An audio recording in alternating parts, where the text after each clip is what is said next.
नमस्ते everyone, welcome to mathematics. I am Stuti और हम पढ़ रहे हैं क्लास 11th मैथमेटिक्स में sets and this is exercise 1.1 of that chapter जिसमें हम लोगों ने क्वेश्चन नंबर 4 तक कंप्लीट कर लिया है। I know and today we are going to complete this exercise and question number 5 and 6। तो चलो स्टार्ट करते हैं। लेकिन स्टार्ट करने से पहले अगर आपको कोई भी डाउट है सेट के अंदर, I would say that please watch the previous videos because I have explained it very nicely and I am sure that you gonna enjoy.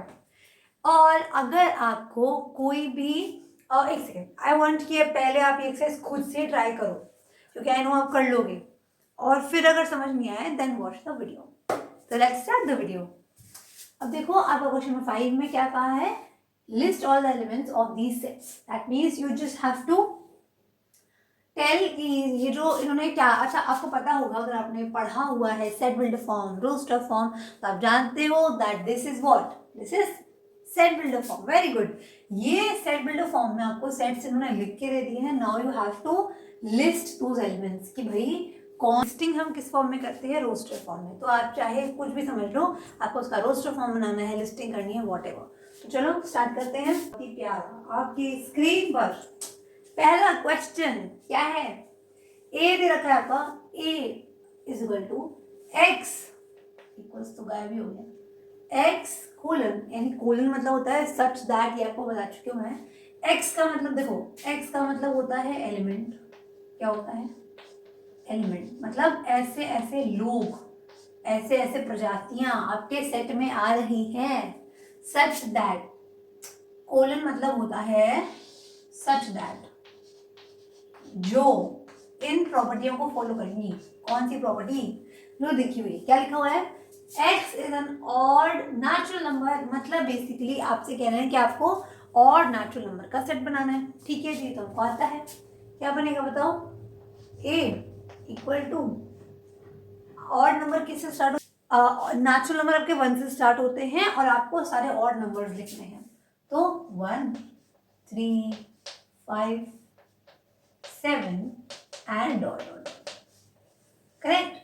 Now dot dot dot means देखो आपको पता है that set, ये क्या है, एक natural number क्या है, एक इनफाइनाइट सेट है। अभी क्या होगा मैं आगे बताऊंगी, बिल्कुल चिंता नहीं करनी कि इनफाइनाइट सेट क्या होता है मैम। देखो नेचुरल नंबर तो आगे जा रहा है ना, आगे कीप ऑन गोइंग है, और ऑड नंबर ये भी आगे जाएगा। तो इट इज नॉट पॉसिबल कि आप सारे के सारे ऑड नेचुरल नंबर को यहाँ पे लिख दो, पॉसिबल है नहीं। सो यहाँ पे हम डॉट लगाते हैं सो दैट ये बताता है कि आपका सेट आगे बढ़ रहा है। ठीक है, नेक्स्ट यू हैव बी है आपका x such that x is an integer और x की वैल्यू इसके बीच में आएगी। ठीक है, कि ये बात ध्यान रखना कि यहाँ पे x जो है ना -1/2 से एग्जैक्टली बड़ा है और 9/2 से एग्जैक्टली छोटा है। एग्जैक्टली का मतलब होता है कि x की वैल्यू 9/2 नहीं होने वाली है क्योंकि यहाँ पे इक्वल टू का साइन नहीं लगा है। क्लियर। अब आपको सारे आपको सारे इंटीजर्स, अरे ये तो बड़ा आसान है, आपको सारे इंटीजर्स बताने हैं जो -1/2 और 9/2 के बीच में आएंगे। अब इसके लिए क्या करें मैम, देखो बड़ा आसान है। तो आपको पता है कि आपकी ये नंबर लाइन है, यहाँ पे आपका 0 आएगा। अब देखो -1/2 है तो पहले तो -1 मार्क करूँ यहाँ पे मैं, कहीं पे -1 आपका कहीं यहाँ पे होगा, है ना। अब बताओ -1/2 है, वो 1/2 से बड़ा होगा या छोटा, पहले तो ये बताओ। अरे भाई -1/2 है ना, तो -1/2 को क्या लिख सकती हूँ मैं, 1/2 की वैल्यू अगर डेसिमल में निकालूंगी तो 0.5 आएगा, बताओ। और नेगेटिव है। अब आपको पता है कि जब हम नेगेटिव आपका बढ़ता है तो आप चलते हो लेफ्ट साइड, और जब नेगेटिव कम होता है यानी छोटा नंबर होगा तो वो आपका किधर जाएगा, राइट। और 0.5 क्या 1 से बड़ा है कि छोटा, छोटा है, तो वो इधर आएगा, है ना। तो क्या मैं लिख सकती हूँ यहाँ -1 है और -0.5 कहाँ पे होगा, कहीं यहाँ पे होगा, बोलो सही बात है एकदम। अब -0.5 की जगह में क्या लिख सकती हूँ बताओ, ये लिख दो -1/2, कोई दिक्कत तो नहीं है आपको। चलो भाई ठीक है, मतलब -1/2 मेरा यहाँ पे कहीं आएगा। अच्छा 9/2 कहाँ पे आएगा ये बताना जरा। मान लो अगर यहाँ पे मेरा 9 है, यहाँ पे मेरा 8 है, ठीक है, यहाँ बहुत सारे नंबर बीच में है मेरे पास, 1 एंड डॉट डॉट डॉट आगे तक जा रहा है। अब यहाँ पे 9 है और आपको पता है कि जो 9/2 है इसकी वैल्यू क्या होती है बताओ। चलना बड़ा आसान है, ये तो हम जानते हैं। 9/2 मतलब क्या होता है? 4.5 होता है। बोलो बोलो, होता है ना? 9/2 मतलब 4/5 होता है, सॉरी 4.5 होता है। अच्छा, तो 4 हमारा कहाँ पे है? मान लो 4 कहीं यहाँ पे है, मान लो फॉर एग्जाम्पल यहाँ पे आपका कहीं 4 है। अब आपका यहाँ पे 4.5 आएगा, मान लो यहाँ पे आपका 4.5 है, ठीक है। अब ये ना बोलना कि मैम ये 4 और 9 के बीच इतना कम गैप कैसे? I am just telling you, आप खाली इमेजिन करो कि यहाँ बहुत सारा गैप है, ठीक है। आप मैं आपको समझाने के लिए केवल ऐसा कर रही हूँ, ये ना बोल देना कि ये इतना कम गैप कैसे हो गया। It's not the real number line. तो देखो 4 है यहाँ पे 4.5 आ गया। अब आपको बोला क्या कि अब आपको देखो 2 नंबर्स मिल गए हैं, -1/2 मिल गया है और आपको मिल गया है 4.5, करेक्ट। आपसे क्या कहा इन्होंने? बोला है हाँ, और 4/5 क्या है? 9/2 के बराबर ही तो है, 9/2 के बराबर।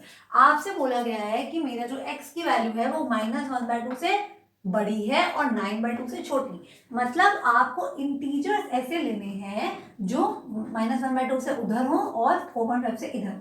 तो भाई मुझे जो दिख रहा है यहाँ तो 0 लिखा हुआ है, यहाँ तो 4 लिखा हुआ है, करेक्ट। अच्छा, तो क्या आएगा? 0 1 2 3 4 हो गया, दैट्स इट।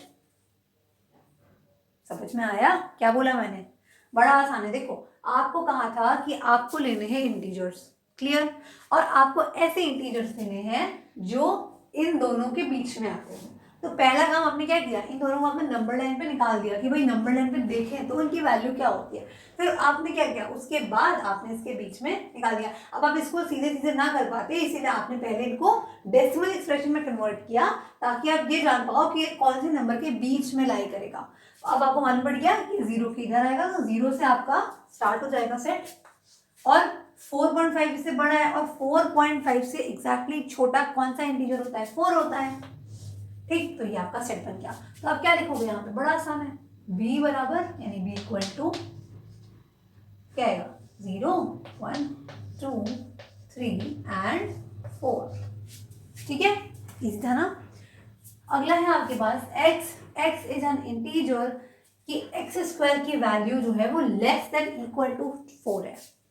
मतलब आपके सेट में वो लोग जाएंगे जिनका जो स्क्वायर होगा उसकी वैल्यू या तो 4 होगी या तो 4 से छोटी।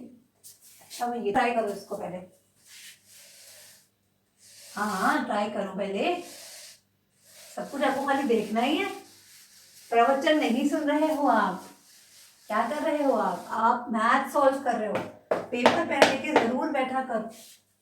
चलो, अब आपको बोला गया है कि आपको x² की जो वैल्यू है वो लेस देन इक्वल टू 4 है, वाले आपको x डालने हैं इसमें, ठीक है भाई।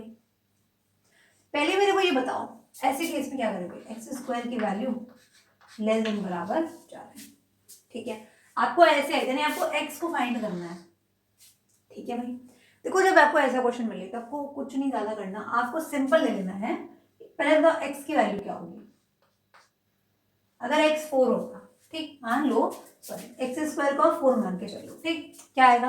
आपको पता है अगर x² की वैल्यू 4 है तो x की वैल्यू क्या होगी? अरे मैम ये कैसे बताएं? तो अब लिख लो कि टेकिंग, मैं यहाँ लिख देती हूँ आपको, लेट करो कि x² 4 है, ठीक है। अब आप जो बोलोगे taking root both side, taking root both side. आपने क्या किया? दोनों साइड रूट ले लिया, तो क्या आया आपका? x is equal to +-2। Agree करते हो मेरी बात पे? मैम ये कैसे हो गया? देखो x² -4 आपको दे रखा है, ठीक है। x² की वैल्यू 4 है। ये बताओ अगर मैं स्कोर को इधर लेके आऊं तो क्या आएगा? ये 0 हो जाएगा। बोलो क्या क्या? 4 प्लस में था, इधर लेके आई, माइनस में बन गया। अब आपने 9th क्लास में एक आइडेंटिटी पढ़ी है जो क्या होती है? आपने आइडेंटिटी क्या पढ़ी है जल्दी बताओ मुझे। कि आपको पता है कि a² माइनस का b² किसके बराबर होता है? a + b और a माइनस बी, बोलो राइट। और ये है क्या, इसको लिख सकती हूँ X square minus 2 square equals to 0। अब ये आइडेंटिटी यहाँ पे यूज कर लोगे आप तो क्या आ जाएगा, एक्स का माइनस का 2, एक्स प्लस का 2 इज इक्वल टू 0। ठीक है, अब मुझे मालूम है कि ये आपको अच्छे से आता है, आपने क्लास 9 में या क्लास 10th में आपने क्वाड्रेटिक इक्वेशन सॉल्व करना सीखा है, वहां से आप ये जानते हो, और अगर नहीं जानते तो देख लो। ठीक है, अब देखो x की वैल्यू यहाँ से क्या निकल के आ गई, 2 और -2, और यही तो मैंने यहाँ पे लिखा हुआ है, x की वैल्यू क्या है +-2। ऐसे +-2 लिखते हो जब आप लोग क्वाड्रेटिक इक्वेशन में रूट निकालते हैं तो ऐसे लिखते हो ना +-2, तो x की वैल्यू आपकी क्या आ गई +-2। चलो भाई बहुत बढ़िया, तो यहाँ से आपको x की वैल्यू पता चल गई। अब आपसे कहा है कि x square less than equal to 4 है। अच्छा ये बताओ x से छोटा क्या होगा, मतलब इससे छोटा क्या हो सकता है। x स्क्वायर को 4 लेके सॉल्व किया तो आपके पास में क्या आ गया, x की वैल्यू क्या आ गई बताओ, x की वैल्यू +-2 आ गई है ना। ठीक है, अब आप क्या करो कि x को लेस देन 2 ले लो एक बार, तो क्या आएगा, x की वैल्यू क्या होगी, 2 से छोटी कौन कौन सी वैल्यू x ले सकता है। देखो x की वैल्यू 2 से छोटी है और x की वैल्यू -2 से बड़ी है इस केस में, क्योंकि आपके x की वैल्यू है क्या, x की वैल्यू या तो 2 है या तो -2 है इस केस में, और आपसे कहा गया है कि x स्क्वायर की वैल्यू 4 से छोटी है, मतलब आपको ऐसे x लेने होंगे जो -2 के बीच में आए। तो अब आप बताओ क्या यहाँ पे आएगा, -2 -1 0 1। अब मैम ये कैसे आ गया बताइए हमको, बताती हूँ। देखो यहाँ पे ये सारे x है, आप इन सबका जब स्क्वायर करोगे तो आपको या तो 4 मिलेगा या तो 4 से छोटी वैल्यू मिलेगी, यही हमने यहाँ पे किया है। एक्स स्क्वायर को 4 माना, x की वैल्यू निकाल ली, निकल गई, बहुत बढ़िया। अब आपसे क्वेश्चन में कहा गया है कि x की value x square less then 4 है, तो आप x की वैल्यू को 2 से छोटा मानोगे, -2 से बड़ा, क्योंकि आपका जो x है वो इन दोनों के बराबर है। ठीक है, तो इसीलिए आपने ये माना है और यहां से आपने ये फाइंड कर लिया। क्लियर हो गया। अब आप चेक भी कर सकते हो कि जब आप इनका स्क्वायर करोगे तो क्या आएगा, 4 आएगा, 1 आएगा, 0 आएगा, 1 आएगा, 4 आएगा, और ये जितने भी हैं वो सारे क्या हैं, 4 से छोटे हैं, बराबर। तो यहां पे आपको x क्या मिल गया बताओ, आपको क्या मिला, x की वैल्यू सेट में कौन लोग जाएंगे, 2 -2 लिखोगे, -1 0 1 कॉमा। क्लियर हो गया, चलो बहुत आसान है। आई होप आपको ये वाली बात समझ में आई हो। ठीक है, देखो बेसिकली वो सारे नंबर आपको लेने थे जिनका स्क्वायर करो तो 4 से छोटा या बराबर है, वही हमने यहाँ पे किया है। x है आपका, x is a letter in the word. अरे भाई इससे आसान तो क्या, लॉयर। आपके दोस्त लॉयर है आपके साथ, एग्जाम टाइम में कहते हैं मैं भाई मेरे को कुछ नहीं आता, मैं कुछ नहीं पढ़ के आया हूँ, मार्क्स उसके ज्यादा आते हैं। कोई बात, बस आपको लॉयल रहने की जरूरत है, चाहे वो किसी भी चीज में हो। अब देखो यहाँ पे क्या है कि आपको क्या करना है, कुछ नहीं भैया, x आपका लेटर है, मतलब इसमें जो भी लेटर आएंगे उनका सेट बना देंगे, बस इतना ही करना है। ध्यान रखना सेट के अंदर रेपिटेशन अलाउड नहीं होता, मतलब अगर कर भी दोगे तो कोई प्रॉब्लम नहीं है, बट हम जब लिखते हैं तो जनरली नहीं करते। तो क्या आएगा, LOYA।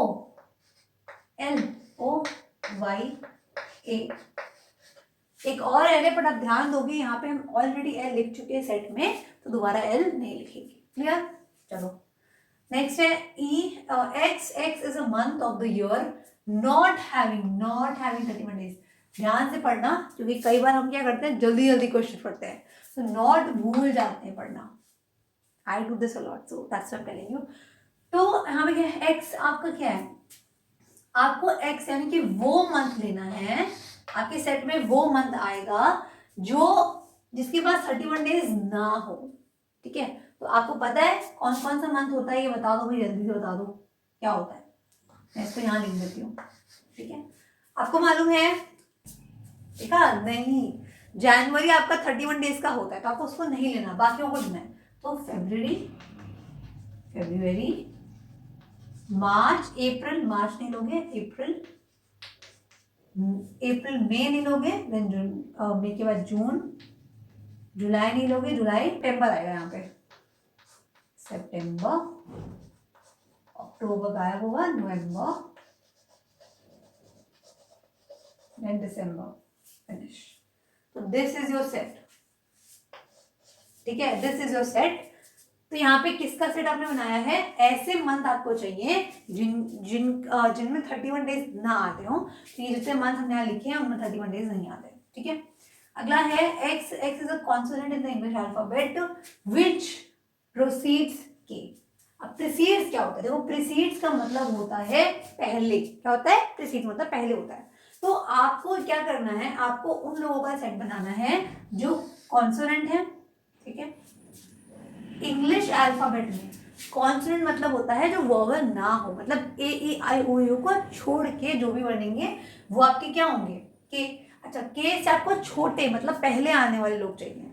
तो ध्यान रखना के को यहाँ पे इंक्लूड आपको नहीं करना है, के से पहले वाले लोग चाहिए। तो कौन कौन से लोग के से पहले आते हैं, जल्दी बताओ। अरे भाई ये भी हमको आती है, A B C D E F G H. अब इन्होंने बोला है आपको लेने हैं सिर्फ कॉन्सोनेंट। अच्छा, कॉन्सोनेंट मतलब क्या होता है? जो वोवेल ना हो। वोवेल यहाँ पे कौन है? ए है, ए को मत लो, ई है, ई को मत लो, ठीक है। तो ये दो हो गए। तो आपके सेट में कौन कौन बनेगा? आपका सेट कौन बनेगा? करोड़पति नहीं, सेट। देखो आपको क्या चाहिए? के से छोटे लोग चाहिए और सिर्फ आपको कॉन्सोनेंट चाहिए। तो B C D F G H क्या आएगा? B C D F G H and this is your set. तो ये आपका लास्ट क्वेश्चन है ऑफ दिस एक्सरसाइज। मुझे पता है कि आप लोगों ने खुद ही इसे कर लिया होगा। चलो देख लेते हैं क्या है इसमें। तो देखो पहला आपको जो मैच करना है, यहाँ पे आपको क्या दे रखा है? रोस्टर फॉर्म दे रखा है और यहाँ पे आपको सेट बिल्डर फॉर्म दे रखा है। आपको मैच करना है, बचपन में मैचिंग करते थे वही काम करना है। अब देखो बिना सोचे समझे भाई पहला तो मिला ही दो। यहाँ पे क्या है? मैथमेटिक्स के जो मैथमेटिक्स वर्ड है उसके जो लेटर्स है उनका सेट बनाया हुआ है। और यहाँ क्या लिखा हुआ है? X is a letter of the word mathematics. तो भाई पहला तो ये मैच हम कर दें, ठीक है, फर्स्ट हो गया। नेक्स्ट आपका, अब ध्यान से देखो क्या लिखा हुआ है? x is a prime number and divisor of 6। खुद ही बना लो उसका सेट, क्या बनेगा? क्या लिखा है कि x आपका क्या प्राइम नंबर है? प्राइम नंबर जानते हो आप? प्राइम नंबर वो होता है जिसका केवल जिसको वन डिवाइड कर सकता है और वो खुद, ठीक है। सो कोई और प्राइम फैक्टर नहीं होता है other than one and itself. तो यहाँ क्या है? x is a prime number and divisor of 6। अब डिवाइड प्राइम नंबर हो गया और डिवाइजर ऑफ 6 हो गया। पहले तो बताओ 6 को डिवाइड करने वाले कौन कौन से लोग होते हैं? 6 के डिवाइजर कौन होते हैं? 1 2 3 और 6 खुद, है ना। 1 करता है, 2 करता है, 3 करता है और 6, ये सब क्या होते हैं? ये डिवाइजर। और इन्होंने बोला है प्राइम नंबर होना चाहिए भैया। अच्छा भैया, मतलब 2 हो गया और 3 हो गया, मतलब पहला वाला तो 2,3 सेट बनेगा। 2,3 यहाँ पे दे रखा हुआ है तो क्या बन गए? 2,3, ठीक है। आसान है ना। देखो प्राइम आपको डिविजन ऑफ 6 लेने थे तो ये आपके डिविजन ऑफ 6 मैंने निकाल लिए। और आपको प्राइम नंबर लेना है। अब 1 तो प्राइम नंबर होता नहीं है और 6 क्या होता है? 6 भी प्राइम नंबर नहीं होता। तो ये क्या बन जाएंगे? 2 3 बन जाएंगे आपके, हो गया। अगला है x is an odd natural number less than 6। अच्छा, आपको ऑड लेना है, नेचुरल नंबर लेना है लेस देन 6। यहाँ पे 10 आएगा, ठीक है, यहाँ पे आपका 10 आएगा। तो x आपका क्या है? और नेचुरल नंबर है जिसकी वैल्यू क्या है? 10 से छोटी। ओके, बड़ा आसान है भैया। मतलब अब आपको पता है कि 10 से छोटे कौन कौन से नंबर होते हैं? 1 2 3 4 5 6 7 8 9। आपको ऑड नंबर लेने हैं तो देखो 1 3 5 7 9 ये क्या है? ये 10 से छोटे भी है और ऑड नंबर है। तो क्या हो गया ये आपका भैया? अब मैम लास्ट हमें क्या सोचना है? ये इससे मिल जाएगा? हाँ मिल जाएगा, पर पढ़ लेते हैं क्या लिखा है। x is a natural number and divisor of 6। मतलब बेसिकली आपसे केवल इतना कहा है कि आपको 6 के डिवाइजर चाहिए सारे के सारे जो नेचुरल हो। तो क्या है यहाँ पे? 1 2 3 6। तो ये यहाँ पे आपको ये लिखा हुआ है, हो गया। And that's it. So I hope कि ये लेक्चर आपको समझ में आया होगा, आपको मजा आया होगा करने में बहुत। देखो सेट्स बहुत अच्छा है, इजी है, अगर आप समझोगी तो आपको बहुत मजा आएगा। मैं आपसे मिलती हूँ अगले लेक्चर के साथ में, तब तक के लिए कीप लर्निंग एंड या डू सब्सक्राइब टू मैथमेटिक्स, क्योंकि आपका एक सब्सक्राइब मुझे ये बताता है कि मेरी वीडियोज आपको हेल्प करती हैं to understand and to explore the magic of maths. So keep learning. I'll meet you very soon with the next lecture, and thank you for watching.